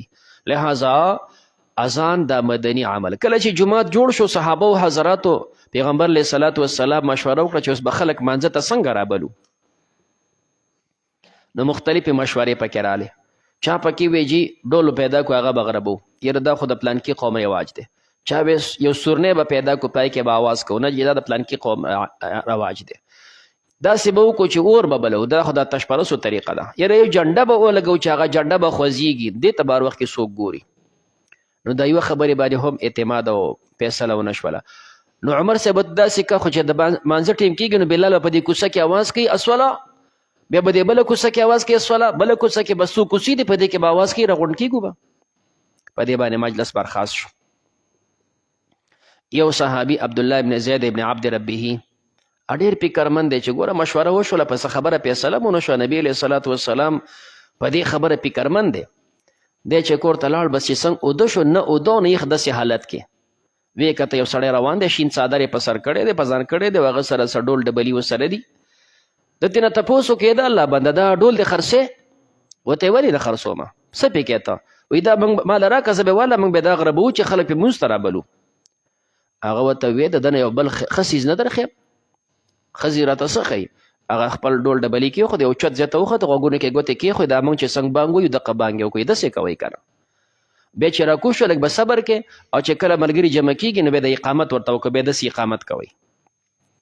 سهار وختي چې کوم د هغه رالی پیغمبر علیه صلات وسلام ته بیان وکړو، نبي کریم علیه صلات وسلام د هغه تایید وکړو. دا بانګ د خوب نه شروع نه دی، بلکې پیغمبر علیه صلات وسلام ورته وفرمایل انها لرؤیا حقا، دا حق دی، پیغمبر د هغه تایید کړی دی. دویمه دا ده چې نبي کریم علیه السلام وفرمیل قد سبقک الوحی، ستا نه مخکې وحی هم راغلی ده، الله دغه شانتې رالیږلی دی. دا چا چې خوب کتلی نو هغه ته وایي ستا اواز دا سلو دی، ته بلال ته په قلار قلار وایه، بلال صاحب په تیزه باندې بانګ کوي. جو بانګ شروع شو، څو حضرات هم دغه شانتې هغه هم په خوبونو کې کتلی دی. بیا شارع پیغمبر علیه صلات وسلام دغه نه بانګ شروع کړو، دا مدینه کې شروع شوی دی. نادیتهم الی الصلاة فاتخذوها، دوی دا نیسي هزوا په ټوکو سره ولعبا په لوبو سره. ذلک دا بانهم قوم، بېشکه دی قوم دی لا یعقلون، دی نه پوهېږي. قل ورته یا اهل الکتاب، ای اهل کتابو هل تنقمون منا، تاسو عیب نه ګڼئ زموږ نه الا ان آمنا بالله، مګر دا چې موږ ایمان راوړی په الله باندې. نو دا بانګ د دغه ځای نه شروع شوی دی. مختصر ټکی به دا ووایم، دا موږ چې کوم بانګ کوو که نه، بس دا دغه ځای نه بانګ شروع شو، او بیا دغه بانګ حضرت بلال د پیغمبر علیه السلام مؤذن دی، مدینه کې په سفر کې په حضر کې تر مرګه پورې دا بلال مؤذن دی، دغه اذان یې کړی دی. بس دغه اذان دی چې موږ هم دغه اذان کوو. نور چې کوم دی څه بعضې طریقې پکې نقل دي، د هغې خپل وجوهات دي، دا ځای د هغه د تشریح نه دی، خو بهر کې مختصر دغه ویلی شي چې کوم سړي د پیغمبر په مخ کې د هغه په تمام ژوند کې څنګه اذان کړی، د هغې نه بل بهتر څیز کیدی شي. نور حضرات د باقي والا دي یا بل ځای هغوی چې کوم دی لږ وخت دپاره بلو شوي دي، او بلال د پیغمبر علیه السلام داسې مؤذن دی چې سفر او حضر هره موقع باندې هم دغه بانګ یې کړی دی. نو ځکه موږ دغه بانګ کوو. بیا د بانګ طریقه دی چې کوم سړی بانګ کوي هغه دپاره خپل ډېر لوی اجر دی. بانګ کې نو کوم ځای پورې چې ستا اواز رسیږي دا به قیامت کې ستا لپاره ګویي کوي. او داسې راغلی دي چې کوم ځای پورې ستا اواز رسي، که ستا ګناهونه په دې ځمکه خواره شي که نه، دا ځمکه ډکه شي، دونه ګناهونه نو هم بیا ته الله معاف کړي. د مؤذن خو دومره لوی ثواب دی. نو یو سړی به چې زه اذان کوم، بل وایي زه اذان کوم، نو په دې خو به جګړه پیدا شي. نو پیغمبر علیه السلام فرمایي چې مؤذن کم کلمات وي هغه سره ته وایه، تا ته به هماغه اجر میلاویږي. حی علی الصلاة حی علی الفلاح کې به لا حول ولا قوة الا بالله وایي. نور چې مؤذن کم کلمات وي هغه سره ته وایه، نو تا ته به هم هغه اجر میلاویږي. دا ثابت. اذا سمعتم المؤذن فقولوا، کم چې تاسو اذان اورئ تاسو هم هغه وایئ چې کم مؤذن وایي، تا ته به ثواب میلاویږي. د اذان کلمات دا دي. اوس د اذان نه وړاندې بعضې حضرات درود شریف وایي، بعضې حضرات درود شریف وایي. د اذان نه وړاندې د درود د پیغمبر علیه السلام نه بالکل ثبوت نشته، نه پیغمبر ویلی دي نه صحابه ویلی دي. کم چې مجتهدین دي ائمه اربعه د یو امام نم نه دي نقل. نو چې هر کله یو څیز پیغمبر صحابه مجتهدین خیر القرون کې نشته، نو بدعت نور څه شي ته وایي. نو د بانګ نه مخکې درود ویل د هغې دپاره ثبوت نشته. یو سړی چې کوم دی د بانګ نه علاوه درود وایي، نو درود د موږ انکار نه کوو، دا خو بهترین عبادت دی، په لکونو کرته خې وایه، خو د بانګ نه به حصه کوي نه. دوی ویره چې موږ د بانګ نه حصه کوو نه، موږ خو مخکې درود وایو، یو څو منټ او سره منټ غلی شو، دا منټ غلی کېدلو باندې خو د بانګ د جز نه کټ کېږي نه. دا خو ته چې الله اکبر وایي بیا به منټ منځ کې غلی کېږي، بیا به ته شهادت وایې. دا د بانګ سره چې حق شانتې اواز باندې وایي، دا د بانګ نه جز شو، د دپاره ثبوت نشته. په دې باندې ډېر پخوا زما مناظره وه چارسده کې. نو د شپې چې کوم دی کتابونه بلش برابر کړي، نو بل مولي صاحب را سره و، نو ما ته وی چې څه دلایل دی برابر کړي؟ ماله دې کې دلیل ته څه ضرورت دی؟ بس صرف دا غونډ احادیث راواله، دا چې کوم د احادیثو کتابونه دا غونډ راواله. دا بانګ خو داسې نه دی چې مثال ما شروع کړی او تا شروع کړی دی، او یا کال مخکې او یا 10 کاله او یا 100 کاله او یا 1500 کاله مخکې شروع شوی دی. دا بانګ خو د پیغمبر په زمانه کې و، د صحابه او تابعینو زمانه کې و. د هغې تمام ژوند دا دی پروت دی. که چېرې پیغمبر په زمانه کې د بانک نه مخکې درود ویلی شوی موږ ته منظور دی که نه؟ دا تمام محدثینو دغه بانک نقل کړی دی، په یو کې دی راته وښیي موږ ته منظور دی. نو چې نشته نو موږ بدعت څه شي ته وایو؟ نو به هر کیف بیا هغه مناظره هغې ګډه وډه کړه، خو به هر صورت نو مخکې ثبوت نشته. روستو د بانک نه بیا شتي مشکات کې روایت دی. خو روستو چې کوم درود دی نو دا د بانک کلمات نه دي. روسته پکې دا دی چې بانک دی ووایې په پیغمبر به درود هم ووایې، بیا به پسې دعا هم ووایې اللهم رب هذه الدعوة التامه، دا دعا راله. نو دا دعا راله دا جز د بانک نه دی. دغه رنګې وروسته چې درود راغلی دا جز د بانک نه دی. بانک دې پوره کو نو بیا به دعا هم ووایې، په پیغمبر علیه صلات وسلام باندې به درود هم ووایې. دا ستا خپل اذکار دي. خو د بانک دپاره خاص کلمات دي. هغه کلمات څومره دي؟ مجتهدینو یو یو څیز چاڼ کړی دی. د امام شافعي رحمه الله خپل یو اجتهاد دی چې دا پلان کې بانک بهتر دی، خو محدود کلمات وایي، که مالک صاحب دی که احناف دی که بل دی. خو درود پکې څوک هم د بانک جز نه وایي. نو چې درود پکې څوک هم د بانک جز نه وایي څنګه پکې جز کې؟ درود ګوره انکار نه کوو، دا د الله پاک د پیغمبر باندې درود او د هغه تذکره دا عبادات دی، هغه په خپل ځای منو. خو دا اذان جز منل دا پکې نشته. نو آمنا وما انزل الینا، هغه چې نازل شوي دي موږ ته، وما انزل من قبل، هغه چې نازل شوي دي پخوا، وان اکثرکم بېشکه ډېر ستاسو فاسقون فاسقان دي. قل ورته وایه هل انبئکم، آیا زه نه ښیم تاسو ته بشر من ذلک، شر د دې نه مثوبه په اعتبار د بدلې عند الله د الله په نیز، د دې نه چې کوم شر بدله تاسو ته میلاویږي. تاسو خو د بانک پسې ټوقې کوئ. من لعنه الله، هغه خلک دي چې د الله لعنت دی په هغې باندې. نو دا دمکیانې پکې د پخوا نه وي. هغه مناظرې ته چې هم تلم نو کس راپسې ټلیفون وکړو، ته به راځې مناظرې؟ نه مالې نه ما ته وایي چې راځې نو ځان سره د کفن راوړه. ما ورته هغه سره بیا ګورو الله دې خیر پېښ کړي چې کوم دی، که زما دغه پورې ژوند و چې ختمېږي، خو چې یو ځل مې وعده وکړه چې درځم نو بیا درځم. نو هغې سره مې وعده کړې ده او درځم به. نو باقي چې مرګ دی او که ژوند دی چې څه پیدا کېږي خیر دی. نو به هر صورت بیا کوم چې ملګری و نو هغه ته مې ویله که دغه شانتې دمکیانې دي خو حفاظت کوی شي جو ټیک ده که نه مالې ځان سره دي ځای نه کسان درولم. نو کلي کې هم زموږ خپله ښه تکړه ملګري و. نو اوس چې کوم زموږ چیرمین صاحب دا وخت کې دا کشر هلک و، نو ما ورته هلکه لاس چلولی شي؟ وی چې نو مالې ښه تمانچه د سره شتې؟ وی چې ټوپک مزه تمانچه د سره راوړه، خو چې ښه جرمنۍ یي ښه. نو پلانکي ځای ته به ځو، خو هلته مسله دا ده چې هلته به پولیس موجود وي، تاڼېدار به موجود وي، سوچو غونډ به راځي. تاڼه کې مسله ده، دا به ټول وي. خو ته به ګوره زما نه رستو کېږي نه، زما سره به څنګ کې ناست یې، خو مقابل کې ګوره شیز خراب دی ښه. نو چې زه مرمه نو اول به تا ولي، ځکه چې ته خو زما ګاډې، اول به تا ولي بیا به وروسته ما ولي. نو یو خو به دی چې که پولیس راځي که هر څه راځي نو ته به وروسته کېږې نه. ګوره چې ګینې پولیس راله به خپل کار کوي، د هېچ چا نه به یارېږې نه، ته به ما سره نیغ ولاړې. او هلته مقابل به ګورې که هغه وخوځې دورانۍ کو د اثر بیا ولې، که دې ونیشته ګوره بیا تا ولي. نو به هر کیف بیا هغوی هغه مناظره ګډه وډه کړه، هغې نه بیا جلسه جوړه کړه. جلسه یې جوړه کړه، بیا پې حکومت پابندي ولګوله. تاسو خو مناظره کوله خو جلسه نه وه. نو طریقه هم دقیقه ښه چې یو سړي سره جواب نه وي که نه، نه به څه کوي ستا له به دمکیانې درکوي. لکه دمکیانې ماله څه له راکوې، خو راسه کښېنه خبر را سره وکړه که نه. نو کله یې راته وایي چې ملکنډ کې کوو، مالې تیار یم زه چې زه ملکنډ ته لاړ شو. جي دا به پلانکي تاڼه کې کوو، مالې ټیک ده. پلاني ځای ته ځو، مالې صحیح ده. خو داسې کس زما خواته راځي، ستا ذمواري در کوم چې تا له به تحفظ در کوم. ما در غواړې مال د خپل حفاظت ذمواري راکړه چې درشم. سرکاري ځای له ځې به ټیک ده درځم دله. نو کله 2 کسان او کله بیا 15 کسان او کله بیا څه بیا اخیره کې د هغې نه جلسه جوړه کړه. نو چې یو سړي سره خپل دلیل نه وي، جواب نه وي، د هغې دا طریقې چې ته به روغ شې ورانې ښه، یا به کنځلې کوي، یا به تې جګړه جوړوي، یا به ته له دمکي در کوي چې وژنم دې. نو مونږ خو چا له دمکیانې د مرګ نه ورکوو. راشه کښېنه خبر را سره وکړه که نه.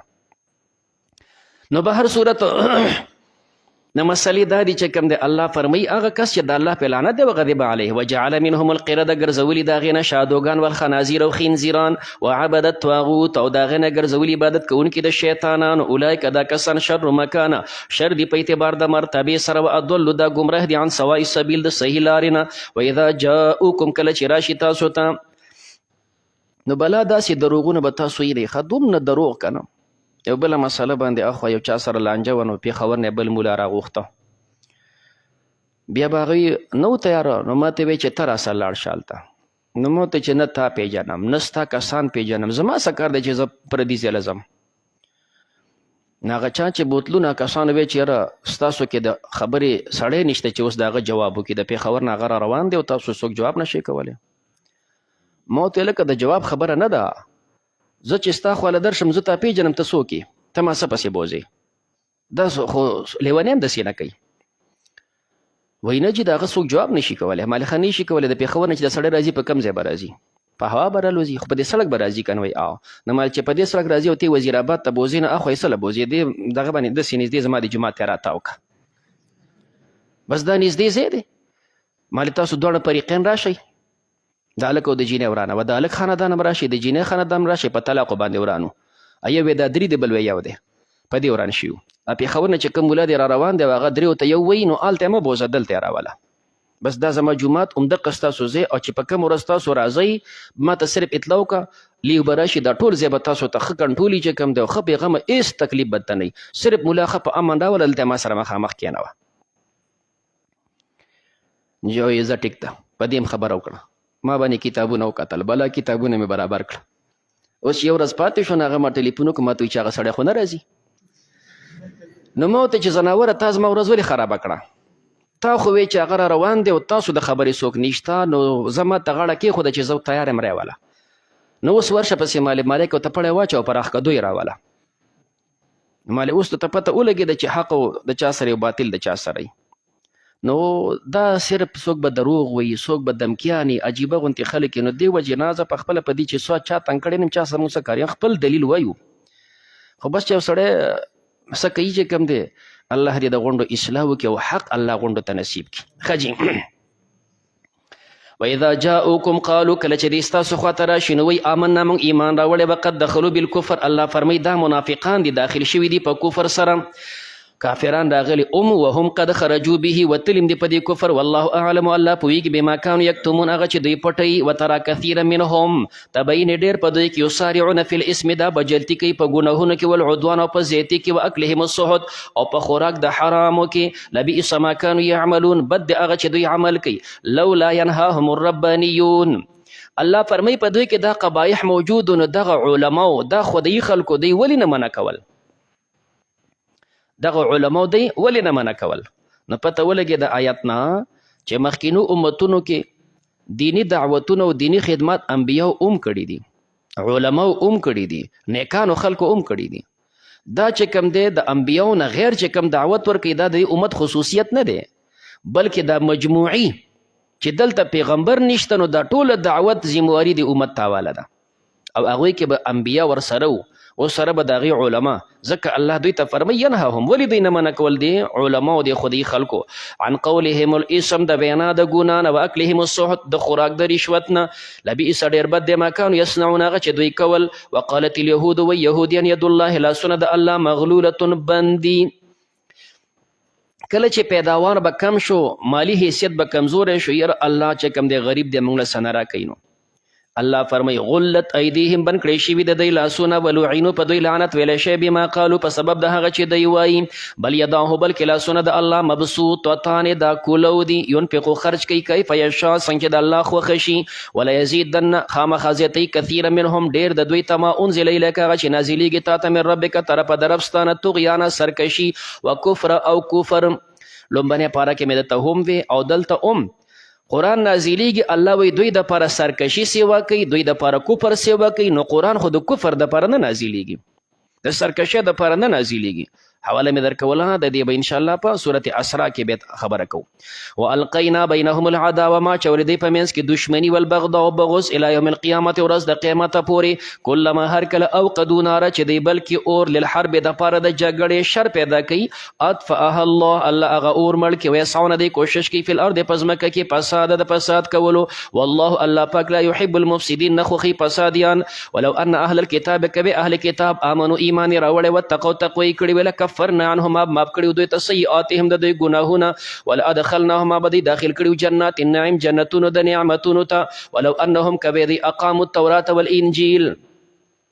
اوس د اشکال ذکر کوو چې وليحكم اهل الانجیل، دارنګه دلته الله فرمایي دی تورات انجیل قائم کی، نو تورات انجیل چې قائم کی نو پته لګي منسوخ نه دي، نو تا ته مې 2 جواب الته کول هغه دلته چلولی شي.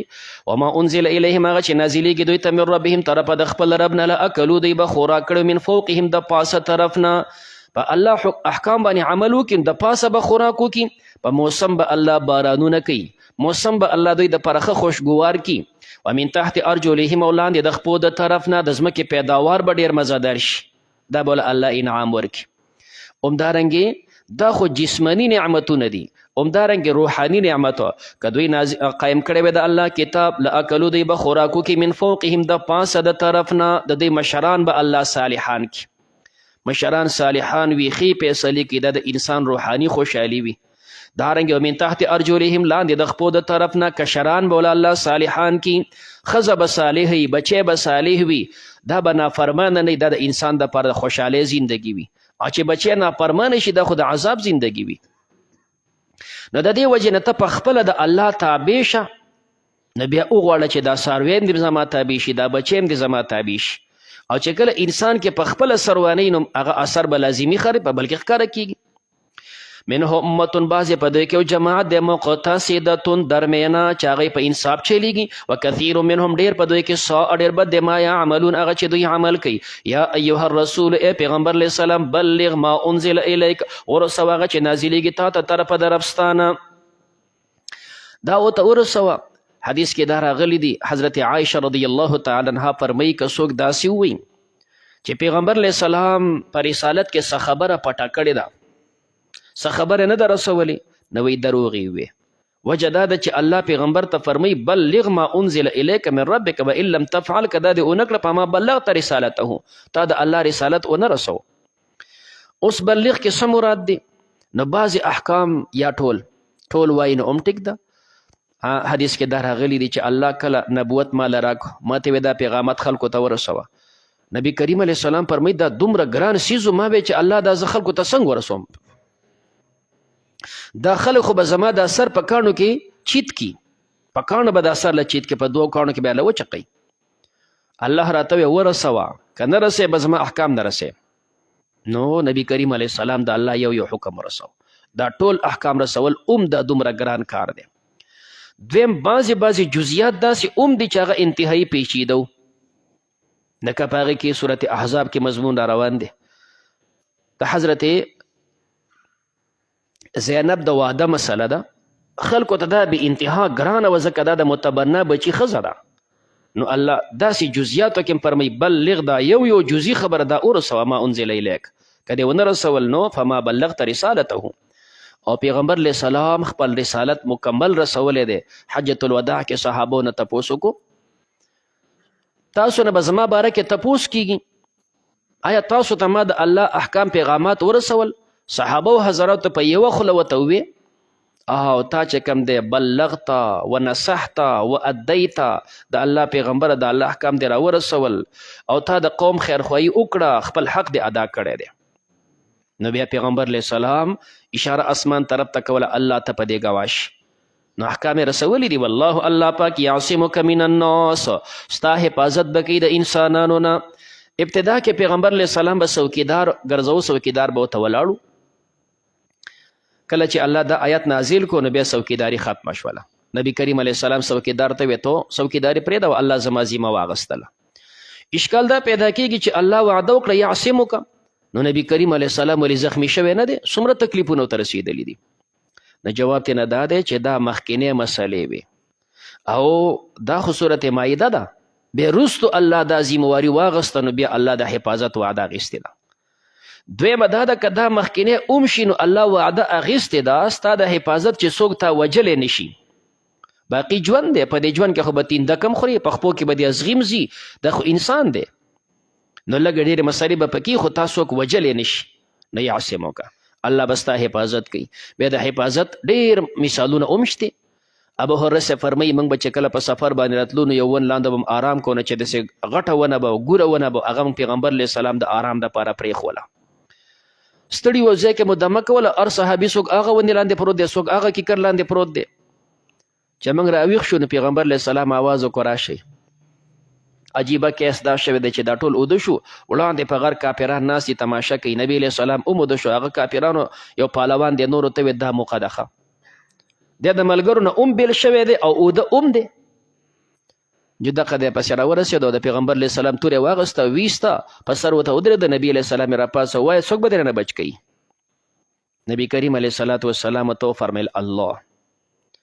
د الله سره ورپېده او توره ترې نه پرېوته.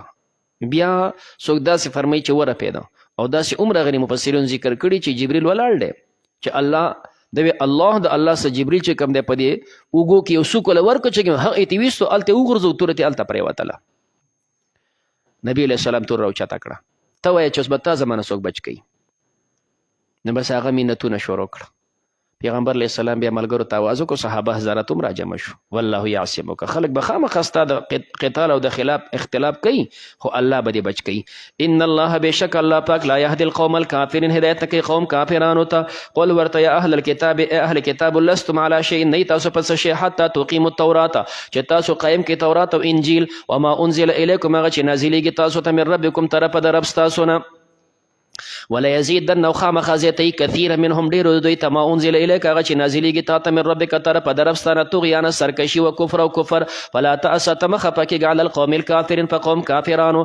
ان الذين امنوا بشک هغه کسان چې مؤمنان دي، والذین هادوا هغه چې یهودیان دي، والصابئون او صابیان دي، والنصارى نصرانیان دي.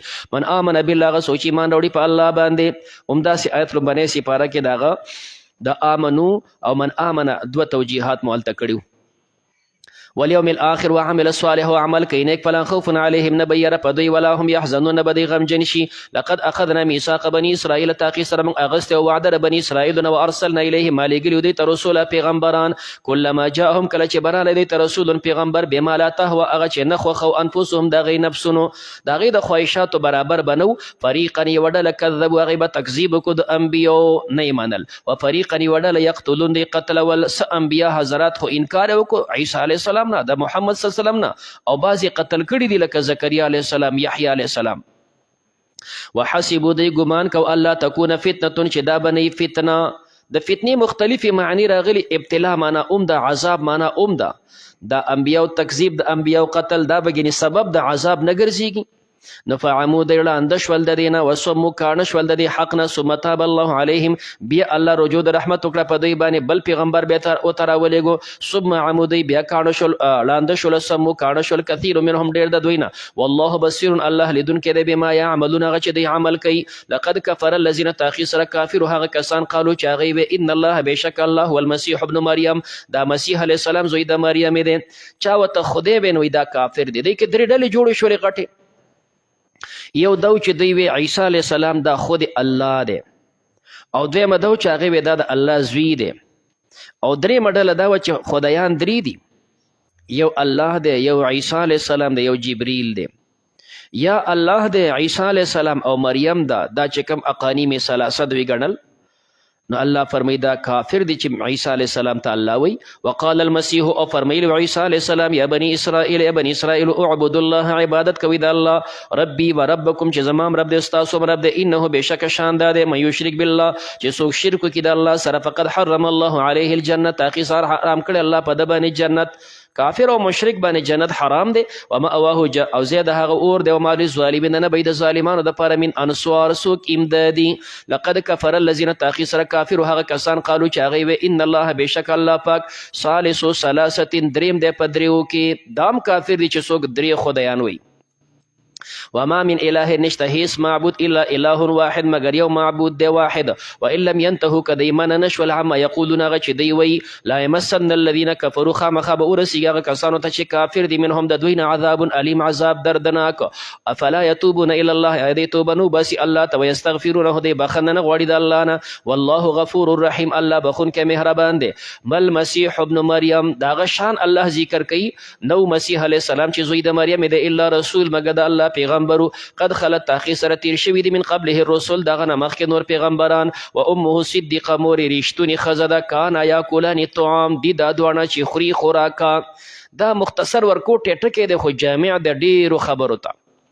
هغه دا چې دا دواړه خوراک کوي نو څه معنه چې کم سړی خوراک کوي نو دی محتاج دی دانو ته دی محتاج دی ځمکې ته دی کرلو ریبلو ته دی لور یوي ته دی چې کوم دی تنور ته دی تریشل ته دی جرندې ته دی خوړلو ته جوولو ته نور او سپوږمۍ یخنۍ ګرمۍ په خېټه کې هضم کول دا ویستل دا ټولې خبرې د سره ورته دي نو دا دونه چې محتاج یو کس هغه څنګه خودی شي یو څیز کې دومره احتیاجات وي هغه څنګه خودی شي عیسی علیه السلام خو خوراک کوي نو دا ورکوټه ټکی د خدا غونډې معنی پکې پرتی دي چې دا خدای څنګه وګرځي اکولان الطعام دا خوري خوراکا انظر وګوره کیف نبین څنګه موږ بیانو لهم دوی دپاره آیاتونه ثم انظر بیا وګوره انا یؤفکون دوی کم طرف ته اړولی کېږي قل ورته اتعبدون آیا تاسو عبادت کوئ من دون الله غیر د الله نه ما لا یملک لکم هغه چې مالکان نه دي ستاسو دپاره ضرا ولا نفعا نه د ضرر او نه د پیدې والله الله پاک والسمیع العلیم اورېدونکی دی پوهه دی